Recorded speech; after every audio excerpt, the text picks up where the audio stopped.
Finally doing it. Welcome back to the State of My Art podcast, brought to you by Vocal Eze, throat drops, Manuka honey sticks, and throat spray. You already know how I feel about this stuff. I love it because it works.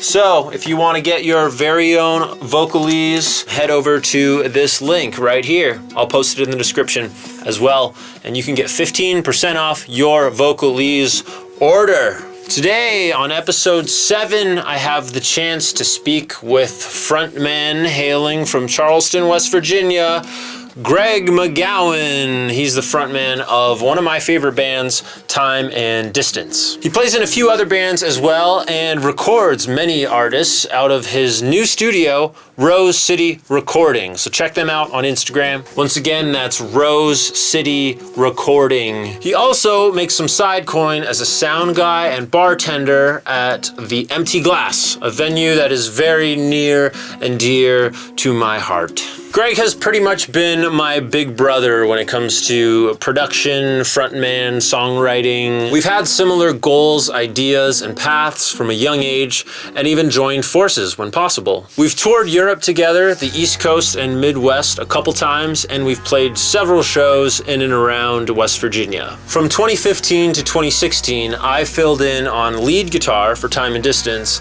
and Greg and the rest of his band learned all my Rosedale songs and filled in on drums, bass, and guitar for my set, which got a little confusing for the audience, but it was really fun. Greg's a very wise dude. You can tell he's well-read and he's a hard worker. He's a really awesome friend to have in your corner, and I'm really grateful for all he does. He even took the time to film and record himself for this podcast episode. What a champion. My conversation with Greg McGowan happened on August 31st, 2020. All right, sweet. We figured it out, and Smokey is just in time. Hey, Smokey. Say hey to Greg. Yeah. We got a new cat. His name's Moses, and he's decided that sleeping in the sink is like his favorite thing. There's curls in it. Yeah. Nice. Well, dude, thanks for joining me today and being on my new little podcast here. Yeah, it's cool. How have you been? What have you been up to? Oh, all right. Weird times. Working on a bunch of music stuff and doing like a lot of mix work things, and kind of getting slowly back into actually having people like at the studio, and been doing some writing and trying to stay busy. Who knows when we'll ever play a show again? Yeah, just collecting a bunch of new gear and collecting a bunch of new songs. Yeah, pretty much. Nice. So you're in Canada? Yeah, I'm back home, back at the folks. Nice. Back in Smokey's basement. Yeah, the studio looks good though. Yeah, it's coming along. The last time I was here was for a long time, like September 2018 until January 2019 is when I finally drove out to California. So those 3 months that I was here, I was like, I gotta finish this studio, or at least get all this foam in the live room and the control room.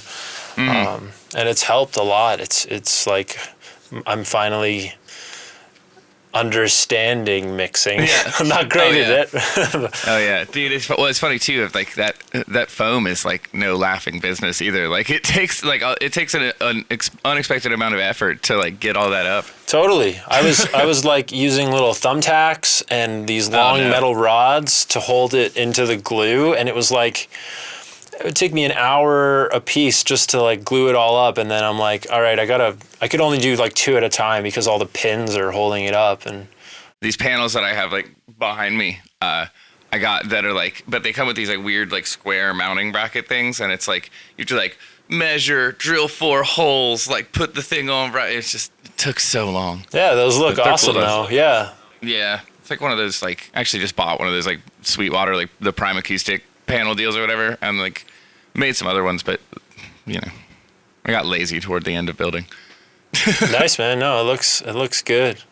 You're at the same spot in that same building? No, I'm downtown. I'm right down near where the Blue Parrot is. I'm the end of that block now. Oh, yeah. Crazy. I didn't know you'd moved. Yeah, I moved out of the bakery building probably I don't know. I've been over here for about a year and a half, but only really been working here since about this time last year, really. So Sweet. So that is the Rose City studio. The Rose City. Nice. Do you just run that by yourself, or is anyone else involved? Yeah, pretty much. I mean, I've got a couple other people that will do some stuff here and there or remotely or whatever, but, you know. Nice. Yeah, I've been following the Instagram. It looks awesome. Yeah, man. So is there a control room? Yeah, so, like, there's, like, this control room and then, like, nice, decent-sized, like, ISO booth and then, like, a big, like, drum room in, like, down. I have, like, a pretty good amount of space, even though, like, as you know, it's never enough. I'm like already out of space again. Yeah, you got a lot of gear.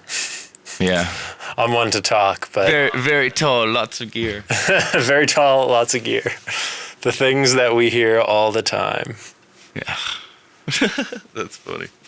So have you been writing any or? Yeah, trying to.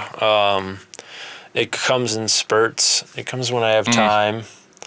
Yeah. I've just been so consumed in this podcast too lately because I'm still trying to like figure out all the behind the scenes stuff too of like posting it up on YouTube and what platforms to host it on, I guess.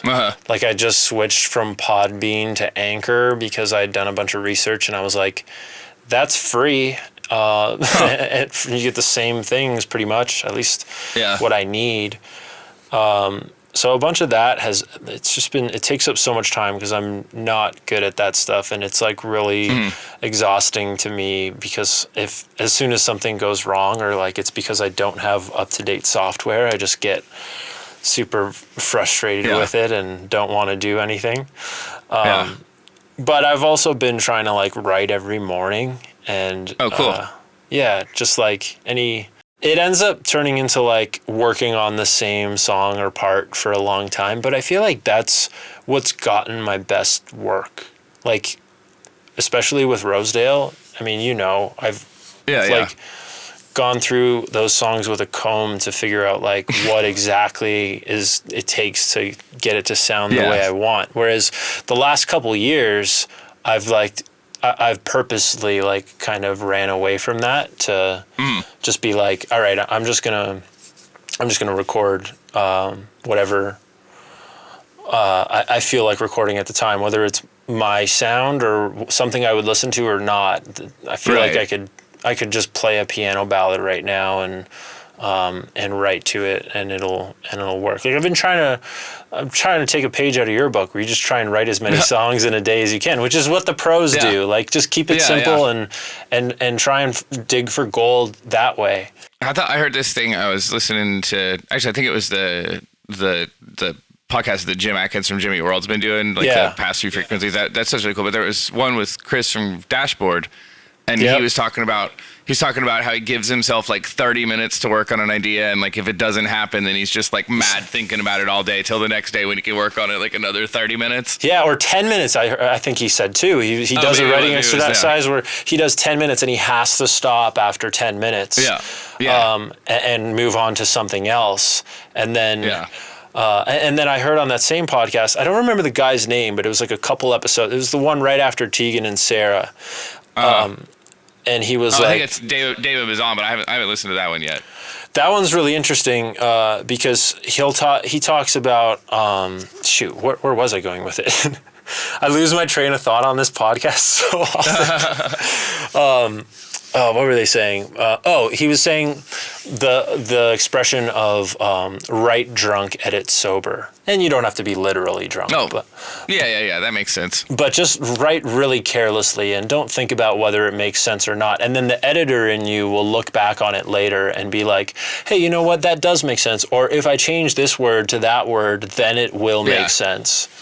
Yeah. So that's always cool. It's always the struggle is lyrics. Because it's like I could write 20 songs in a day and be like, well, those are jingles, those are songs. But can I really like move them into lyric mode and make sense of what they are? I feel like I have somewhat of like a different problem where like I sit down at like a guitar or whatever and I become frustrated like quicker than it's like, okay, I've got a progression and like can come up with a melody and then just like I've definitely turned into more of like I need some sort of like concept story before I can like write. Before I do that, but once I have that, then it's like you say, you're kind of just living in that parameter of like does this make sense? Like, where does this go? What's this character like trying to do?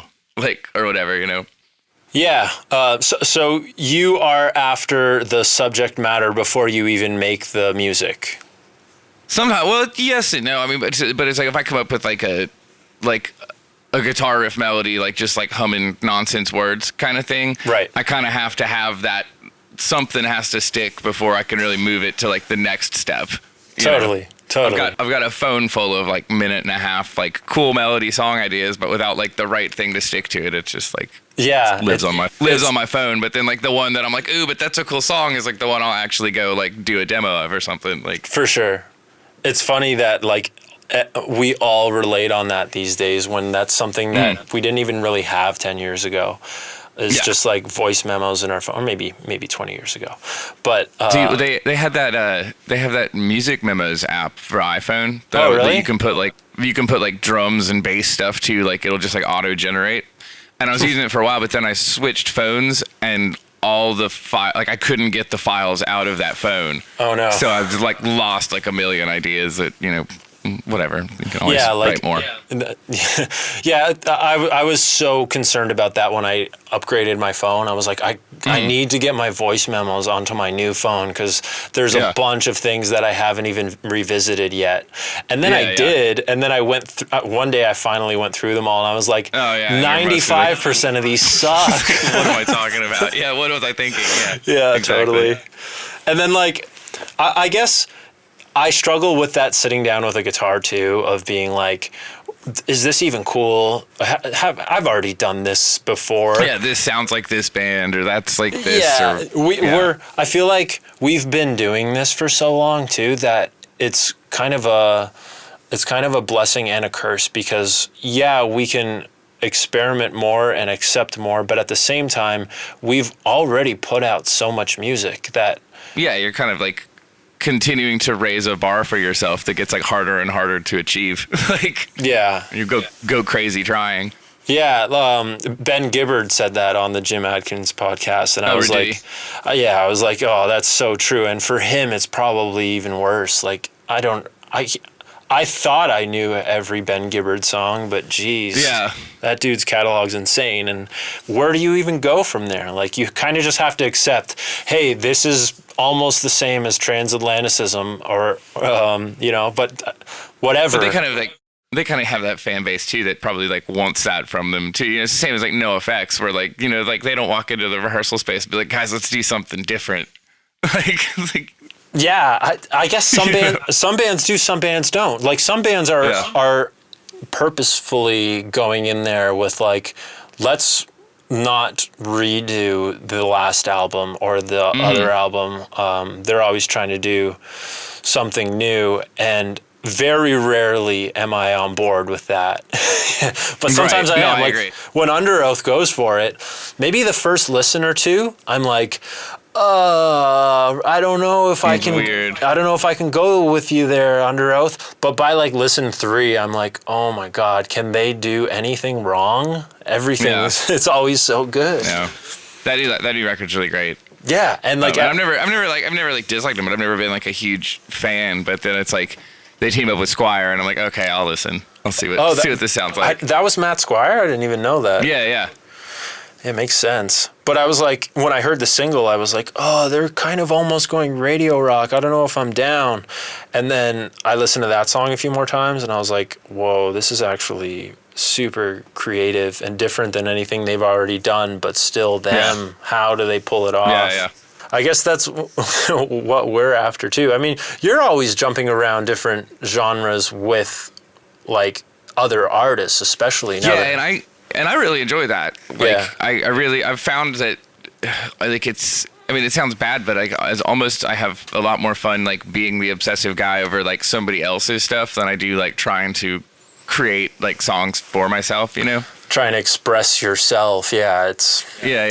No, it's fun. I mean, I've, like, been working with this band that's kind of, like, reggae, funk kind of stuff, and then working with, like, this band that's, like, punk rock, and a couple, like, singer-songwriter people, and so it's kind of like all across the board, but it's fun. Nice. And then you've been producing them too, I assume? Yeah. Have you been doing any time and distance stuff? No. What was the last time and distance song you wrote? It never. I don't even know that it would have gotten properly demoed. We had some ideas we were kicking around for a while, but it's kind of hard, like, because even like practicing all the time. Like Chris moved to Charlotte and is working for NASCAR, so my buddy Will from Down Around 3 will fill in a lot, but he lives like an hour away. So unless we have like shows booked or something like that, it's kind of hard to like get down and jam. So then it turns into like just me recording stuff by myself, and then it's kind of like, okay, well, I have a couple of things that I'm considering like solo things or whatever that I keep like dragging my feet about putting out, that some of it fairly well could be like time and distance stuff, but just made more sense just to call it myself finally, I guess.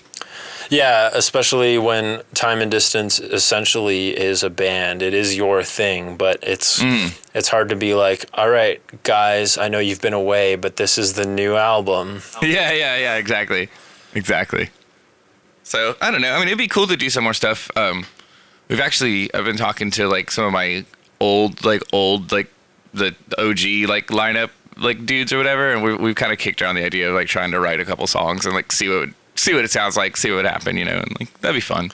May as well. I want to get a bunch of stuff just like tracked for like whatever it is, and just kind of like start putting out songs like every couple months or whatever in lieu of like a whole album. But yeah, you kind of got to have a back catalog of that before you like, you know, you can't just like do one and then be like, okay, well now I need 6 months to record some more. And yeah, that's just it. I mean, you could start 5 different projects all with one single each, or you could be like, all right, all 5 of these songs are going to be under this umbrella.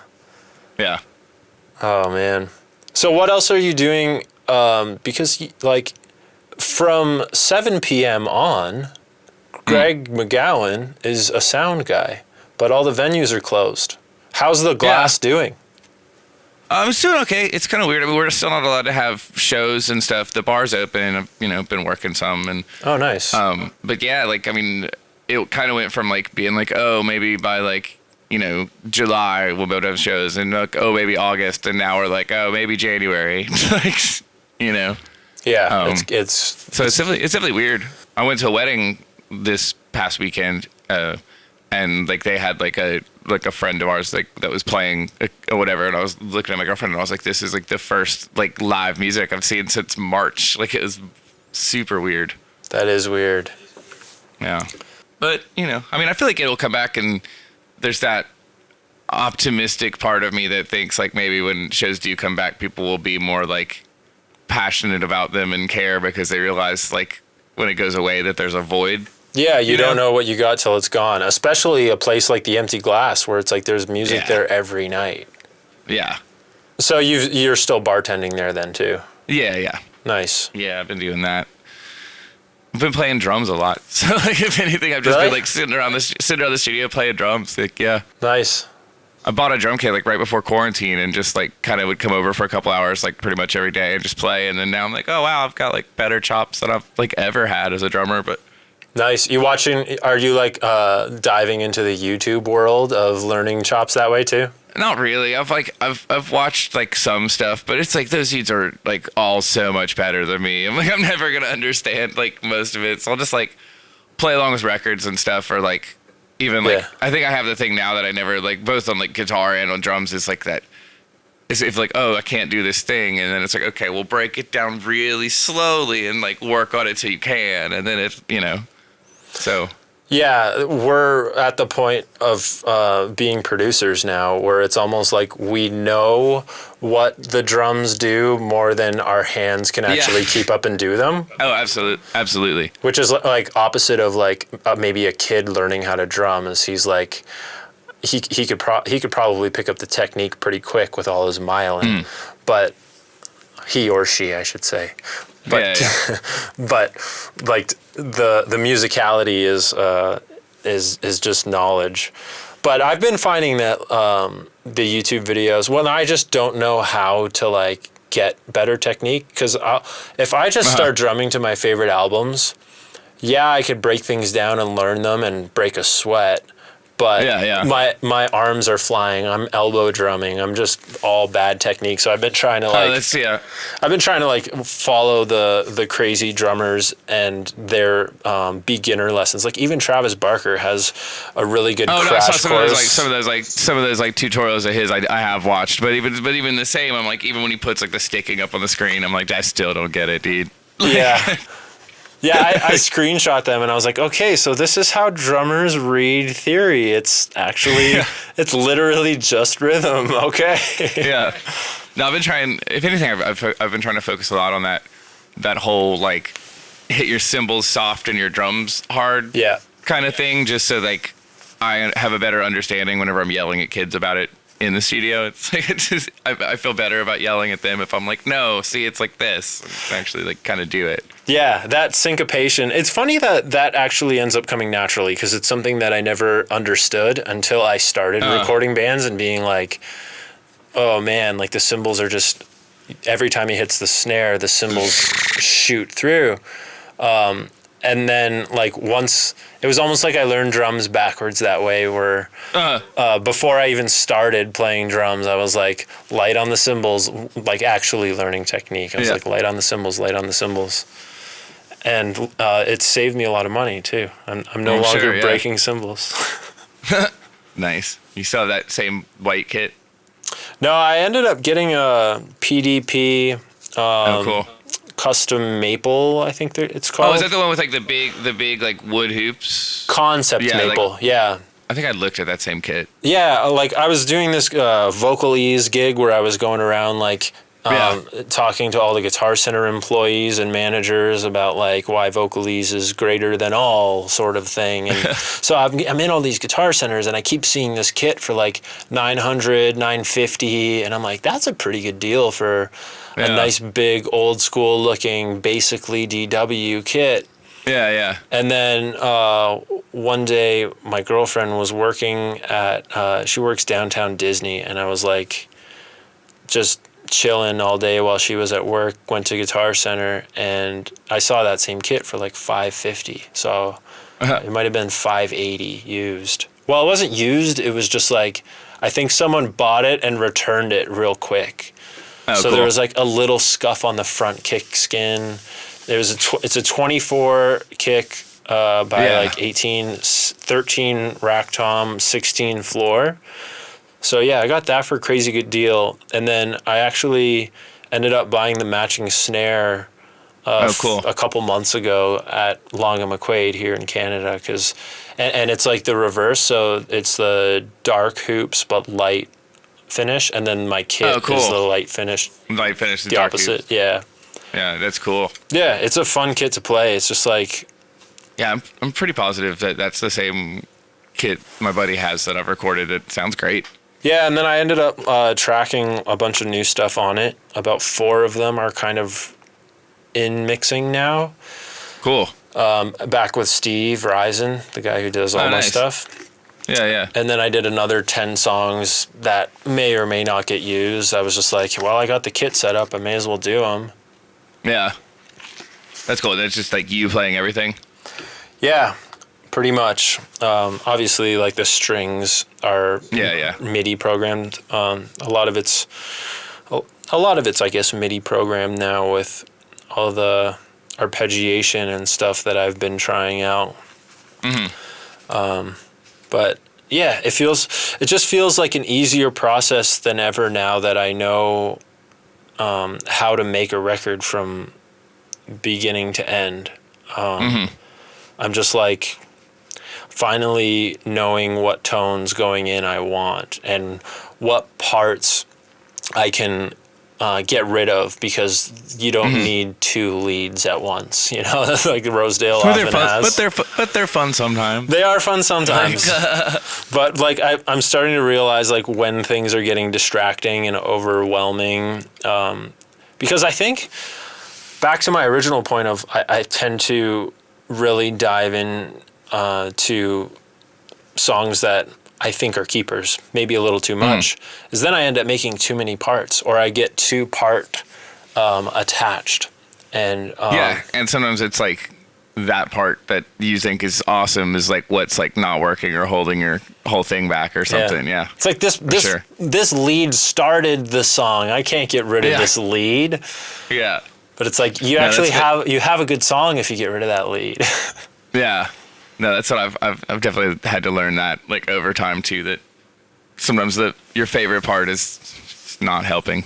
Yeah. Or that like you don't have to put in every part idea you have. Like really, there's like some T&D songs where it's like there's like, oh, well, that riff only happens like that one time there, and then it like it just like doesn't make any sense. Like we're just like sticking every idea in that we could think of. Like yeah, I've been listening to all these audiobooks while I'm like out running, just because I don't know. Sometimes I just get tired of music. I'm at that age. A lot of people say it's because a lot of people are like, I don't listen to music anymore because I'm a producer. I'm in the studio all day listening to music. I think it might be a little of that, but I also think it's an age thing. You get into your 30s and you're just like... I'm just like podcasts or even like my girlfriend sometimes is like, I don't understand how you just listen to nothing. And I'm like, it's quiet. It's peaceful. I love it. Like, yeah, there is something nice about getting away from having to think about... Like a lot of people listen to music while they're trying to go to sleep. And I can't do it. Even if it's peaceful, like... meditating, just like a pad and some raindrops that's supposed to help you go to sleep, but I'm like, oh, that's an interesting hybrid pad. Like I'm starting to starting to dissect. I'm sitting there like dissecting the whole thing. Have you been watching any of the band's live streams? Not really. I've seen some stuff, but like I feel like I don't know, like I think that's all cool, but I just don't know like how much like gas is in the tank for like the whole thing to be like sustainable. I mean, I guess I'm wrong because there's a bunch of bands that are partnering up with ticket people and doing like big production like things, not just like, oh, we put our webcam on Facebook, you know, like But no, I haven't really checked out many. There's a couple I've wanted to see and then I just like forget about it, and you know, that's what I think it would be like.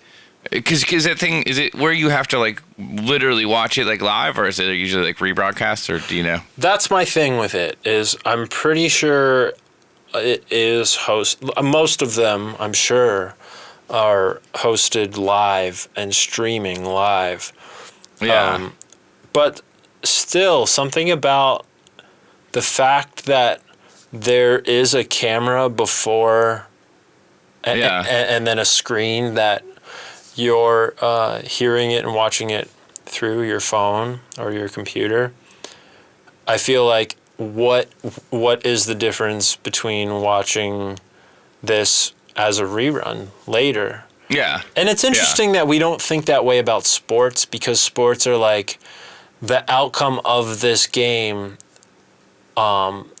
I'm watching it in real time. Like I'm finding out right away if my team is going to advance or win this game or score. I want to see how that goal happens in real time is something that we've always been after. But I wonder if music is ever going to have that exclusivity, I guess, where it's like... Yeah, but did you watch it live? Like, did you see it happen live? I guess we don't ask that about sports. If we saw the highlights, we saw the highlights. I think it was probably like different to you, like now that the internet's around. It's like, well, like you don't have to necessarily watch it to like see like the score or whatever happened. You can be in the loop. It's not like if you missed it on the radio, like you don't know till the news the next day or something, you know? Yeah. But there's always something extra special about being at the game or at the show. I think, I would say more so being at the show is more of an experience than being at the game versus watching the game live. Yeah. So it is weird to me with like you're saying, like with the rebroadcast thing, is like, well, I get like it's like, you know, they're trying to create like an in the moment kind of thing, but it's like it's already not the same. So like, why can't I just watch it at 2 a.m. if I want to? Like, you know? Yeah, which fair enough. Like if that's an option now for being a ticketed item, I guess relating it more to like a UFC fight would make more sense than sports, because it's not going on cable TV. You have to pay. Right. You have to pay this fee to see it live. But Yeah. I don't know much about boxing or UFC, but do they end up airing it later on cable? I don't No. think. No, I don't think so. I mean, well, maybe, but I don't think so. I think it is totally just like one of those like. You have to pay We're for gonna- that thing. Yeah, the yeah. And then broadcast? if you're like suddenly if it's at 7 and you're not home till 7:15, I don't think there's like a restart or like watch from the beginning or option like that. You know. When bars are back open, which I guess some of them are, where you are, Yeah. it is. Do you think that they'll have giant big screen streams of live bands with the existing PAs and stuff like that? See, no, we've actually like it's been like theoreticized about it, at least for just of like where it's like theoretically possible to do. It wouldn't take like that crazy amount of an effort, but I don't know, like it just doesn't. I don't know. You're not in the room with that artist. Yeah, exactly. Too. It's like it's just not the same. It's not the same to me. Like it's just kind of it's all strange. I mean, it would be cool like the first couple times, but just no. We had like an EDM DJ that was talking about doing that just like from his bedroom. He was just gonna like stream and then just pass us like the stereo feed and just like use projector and just like it's not happening here. Yeah. Imagine they could like jump into the lighting rig though too, where it's like, all right, now I'm hooked up into the venue's lighting rig running my DMXs. That would be pretty cool. For an EDM artist, it's almost like the only thing missing is the person hitting play is not in the room. Yeah, it's true. I've even heard movie theaters are going to do it too. Really? Well, they've been talking about like Live Nation selling tickets to stream bands in movie theaters. I can't remember who was That would telling be kind me. of cool. That would be kind of cool. Yeah. Probably like, she was probably like 10 years ago when Foo Fighters put out like the record that they made like that like documentary thing with or whatever. Like on the release date, they sold like they did it like a limited screening in like movie theaters or whatever, and then they had like a live stream like concert thing like after the movie like in the theater of them like playing the whole record and like I mean now it's on YouTube, you know, years later it's on YouTube and you can find it, but that was really cool because like they actually did one in Nitro and I was like, well, okay, since it's like right here, I guess I'll go. Yeah. That's awesome. Yeah. So I mean, that's cool. I guess I don't know why I feel like one kind of way about like, ooh, band in movie theater, that's kind of sweet. Band in like on like a just projector in a bar, like Right. Right. Yeah, that's interesting. And then the drive-in thing is pretty cool. Yeah, that's weird to me too. I mean, but I mean that's looking more likely to be like the new future than anything. But like, yeah, and you charge per car. yeah. So you could split the $200 ticket with 6 people in your car and just. Yeah. But well, what that's do like even. Do they have there's a a place- PA? I don't see that. Like, I think they did one in Charleston back at like the beginning of the summer. Really? And I think that they did have like a big PA and like a big like screen thing, and they were like doing whatever. I didn't go, but I think that they did, because you'd have to imagine it's either that or like tune your car radio to this frequency that we're just like broadcasting it on, you know. And would it have phase if people beside you are blasting it? or like latency or like whatever. Yeah. Like, Yeah, there's got to be some sort of latency, or if they're like Bluetoothing it out to all the cars, there'd be tons of latency. Oh man, that would be funny. Because I don't know. I would imagine that if a movie is being broadcasted at a drive-in and it goes through everyone's car radio, they can compensate for the latency, right? Like if there is that latency, they can just push the movie back, 20 frames or, half of a second or whatever it would be. Yeah. But with a band, you can't really do that unless the video is like 15 seconds behind. If their filmed footage is 15 seconds or 15 frames behind or something. Yeah. Jesus, that's a whole, like, that makes my brain hurt just thinking about it. These are the this is the world we might be in a couple years as sound guys, you know? Crazy.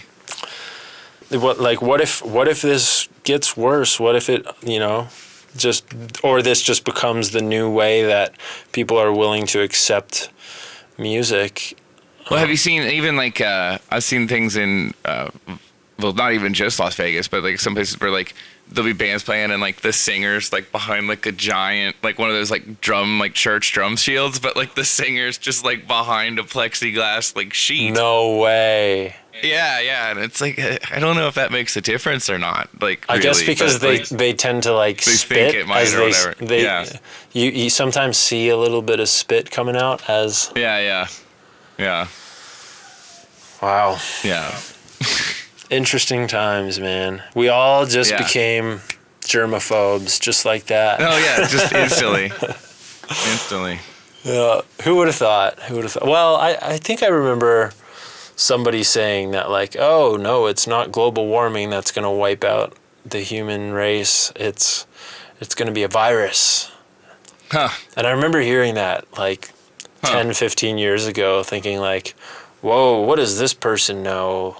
Yeah. Oh, yeah, because it's just so, I mean, you know, it's just nothing you could have fathomed, like just like almost like overnight. And, you know, in our country's sake, I think we have like the worst people possible that could be trying to like do something and like make it better, not worse. Right. So, yeah. No, it's hard. How's it up where you are? Is it like still pretty crazy or like? I don't know what the numbers are like, but I know that things are definitely opening back up. Right now they're talking about, you know, how many people are going to be allowed in classrooms when schools open up. Yeah. So I think it's still similar talks, but what's really weird to me is the border situation because, like... is it still closed? Yeah. I could fly to America. Well, Canadians could fly to America, but because I have a work permit, I got denied the first time that I tried to. And oh, really? Yeah, because I told them, I was like, I have a work permit that got approved, but I don't have it on me because it's not essential. So I never got my, like, the thing they staple in the passport, my I-94.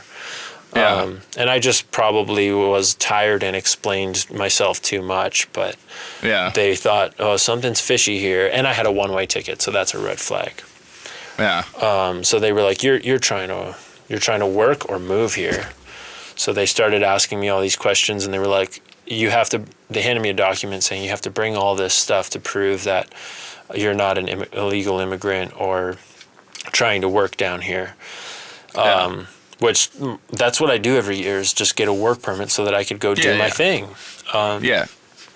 So for me, it's been really weird on that. And then I'm trying to get my girlfriend here, but Canada won't let Americans into Canada. And they're like really strict on that. Yeah, they're like people are walking over the bridge, meeting in this little spot of America between British Columbia and Washington, and getting married in this park that is essentially not American or Canadian, so that they could finally like reunite, because it's been since March. That's insane.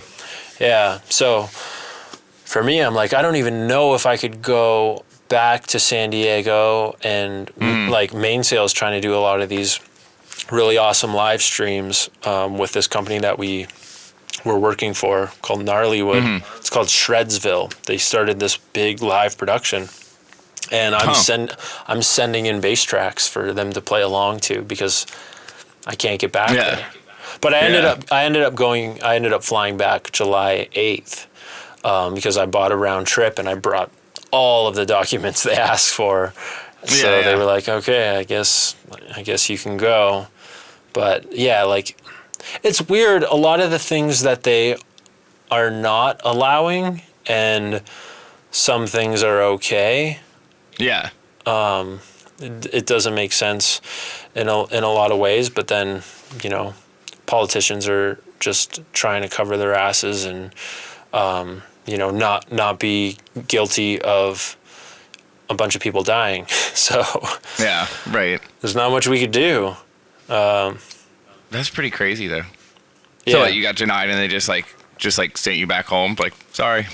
Yeah. They were like, get back on the plane. I had all my things. I had my camera. I was like, I'm ready to go, stay down there for 2-3 months maybe until all this is over.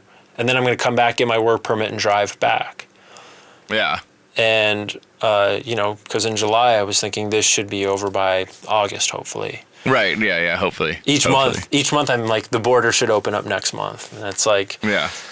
And then the border guards there were like, you really think you're going to be using your work permit anytime soon? Like...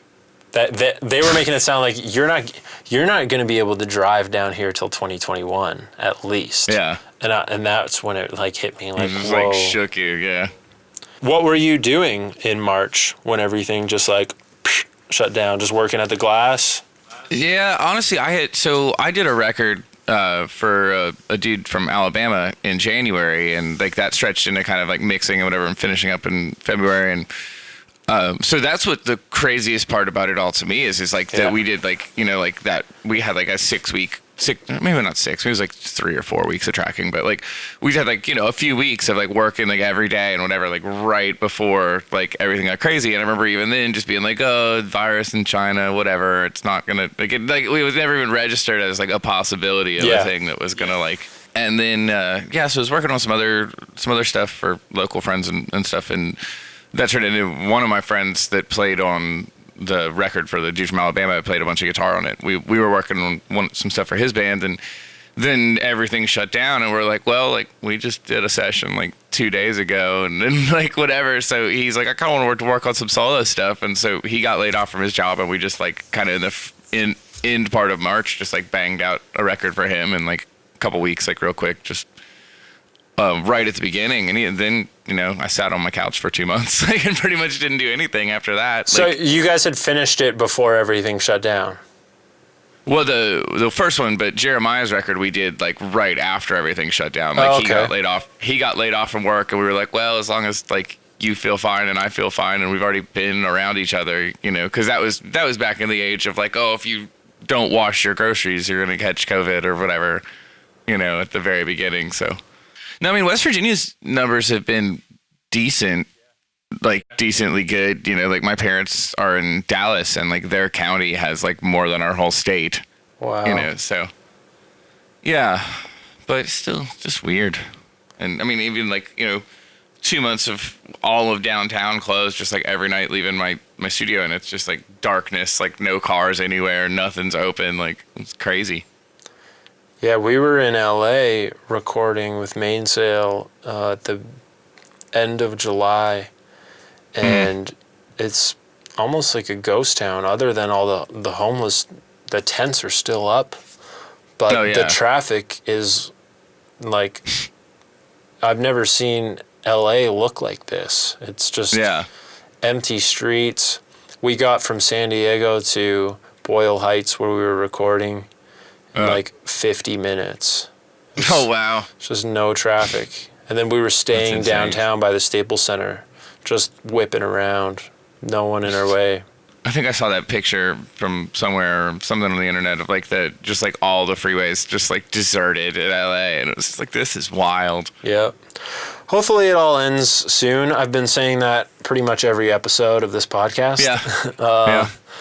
And hopefully we find our way through it if it is just kind of a new normal. I'm sure a lot of things will be, but just like any sort of crazy event where a bunch of people die. Like if it's a mass shooting at concerts, then now we all get checked on the way into concerts.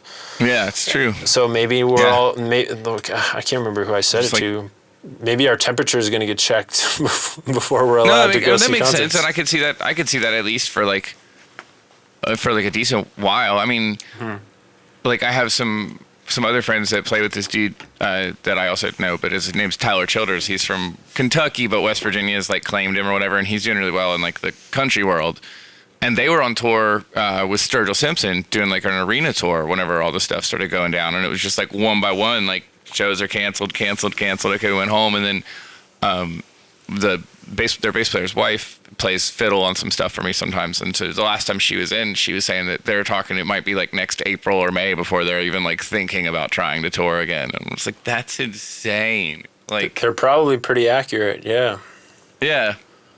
If that, hopefully that soon. Now it's like, I remember in March, everyone was like, it might not be until 2021 that we see live music again. And I was like, all right. And everybody's like, oh, no way, that's not true. Let's not get ahead of ourselves here. Let's figure this thing out. There's going to be, some sort of vaccine or something. And now people are talking about 2022 being the year live music makes a comeback.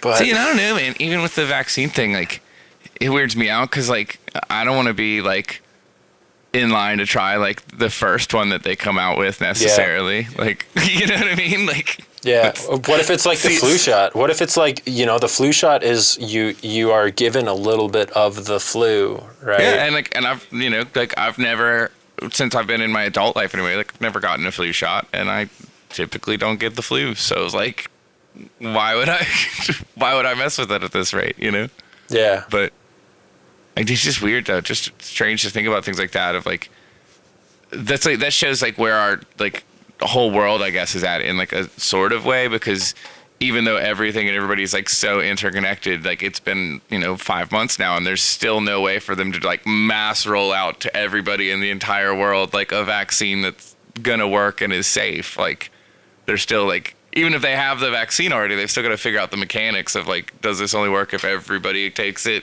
Like, and then has to retake it or this or that or whatever, Yeah, that's a good question.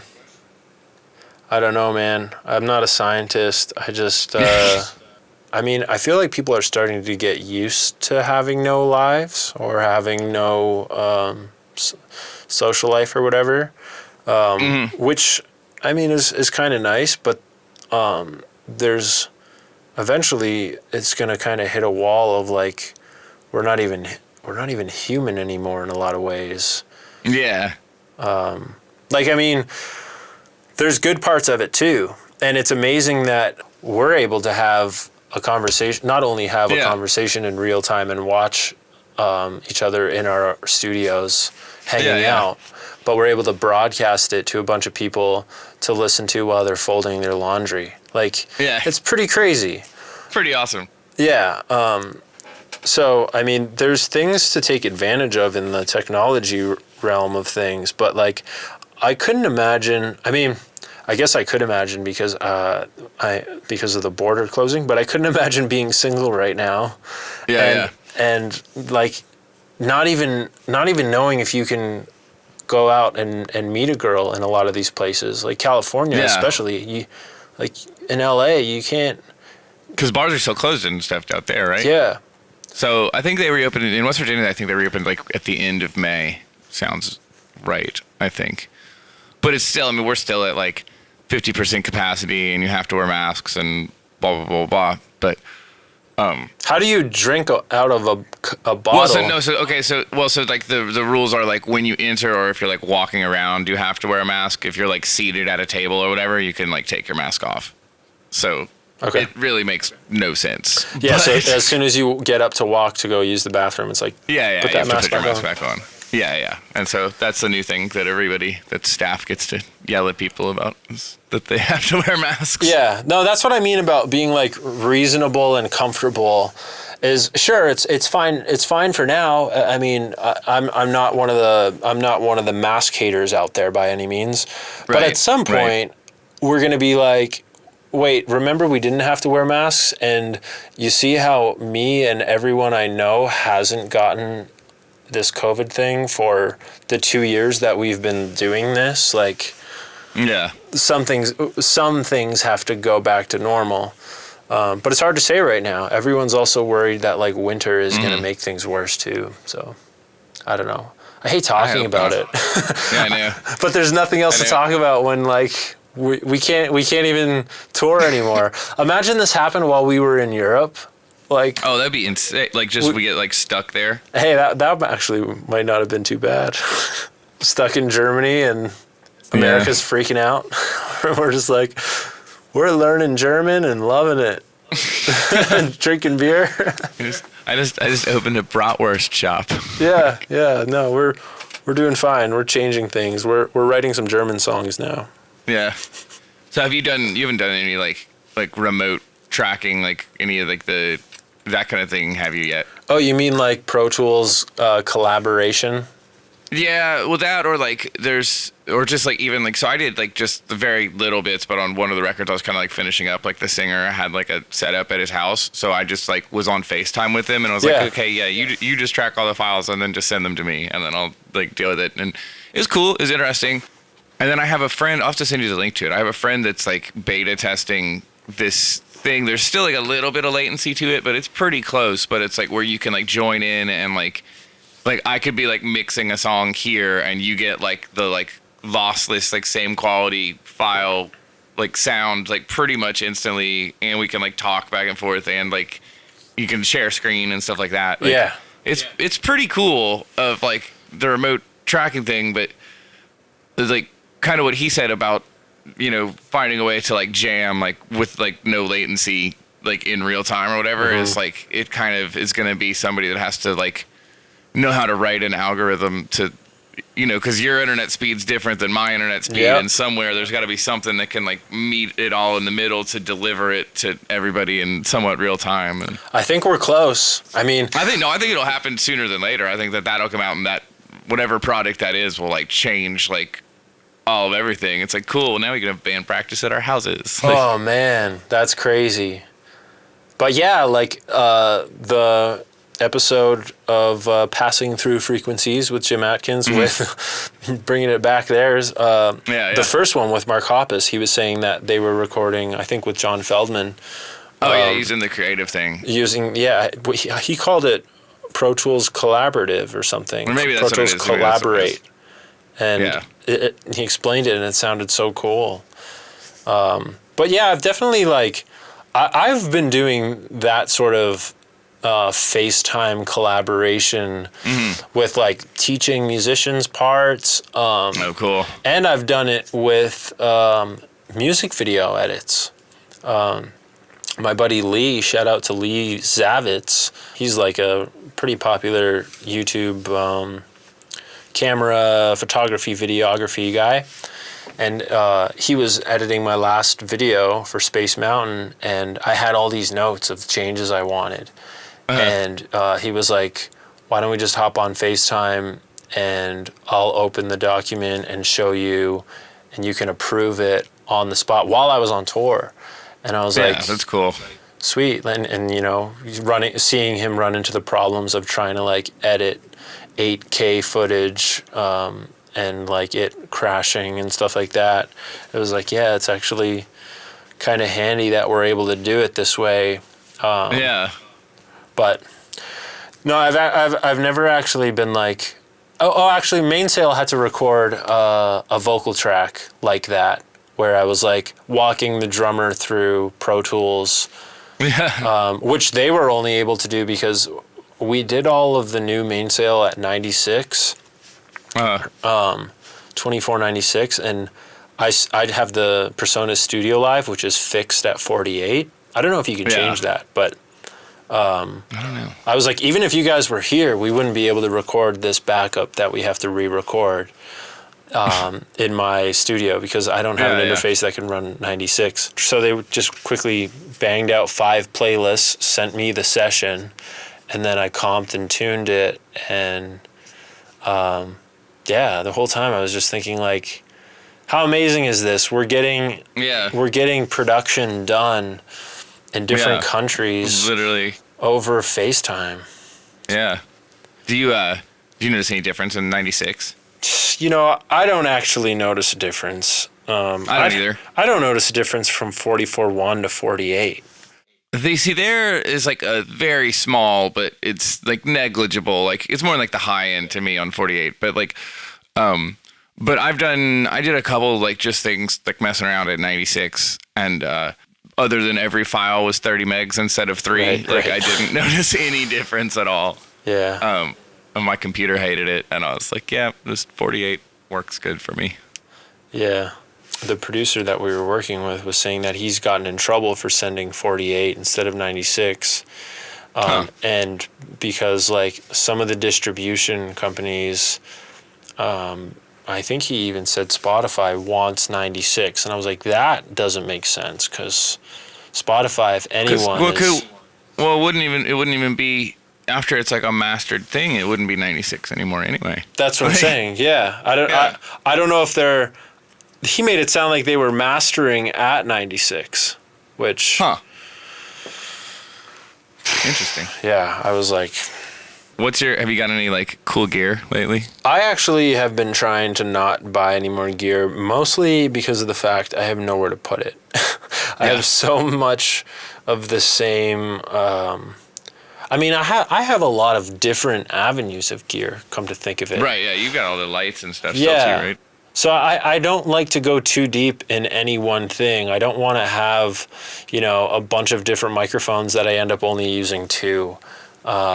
But I've collected a lot of things that, are kind of out of date too. But I'm like, whatever, if it ain't broke, don't fix it. So I just, I just went through that kind of like the beginning part of like quarantine time. I was like updating some things, and like I was still like, my interface was pretty old, so I got like a new one. And but really I bought like the new Slave. I'm still using my Sapphire, but like I bought like the Claret instead of like the Octopre that matched my Sapphire. Oh, okay. And that Claret's awesome. That was like sounded like taking a blanket off of everything whenever I started tracking through it. It was pretty crazy. Yeah, that's pretty good. That new mic is awesome. Yeah, these things are cool. It's like the RE20, and it's like the standard like broadcast mic. It's basically like it does the same thing as like an SM7, but I think it sounds a little better. Yeah. But yeah, I mean, it pretty much just like lives on my floor tom otherwise. Nice, yeah. Sweet, man. I'm gonna wrap this up. Cool. Thanks for doing it, man. It was good hanging out. Dude. All right, another one down. Thank you so much to Greg for his time and efforts to be on this podcast. I really appreciate it. And thank you all for checking this out. I've been working really hard on these. So if you haven't already, subscribe, like this video, follow it if you're on Spotify or Apple Podcasts or wherever you're hearing this. Share it with a friend, leave a comment. All that stuff goes a really long way, especially this early in my little podcast expedition here. That's all I'm asking, is to just spread the word, leave a comment, and yeah, I'll see you guys next week.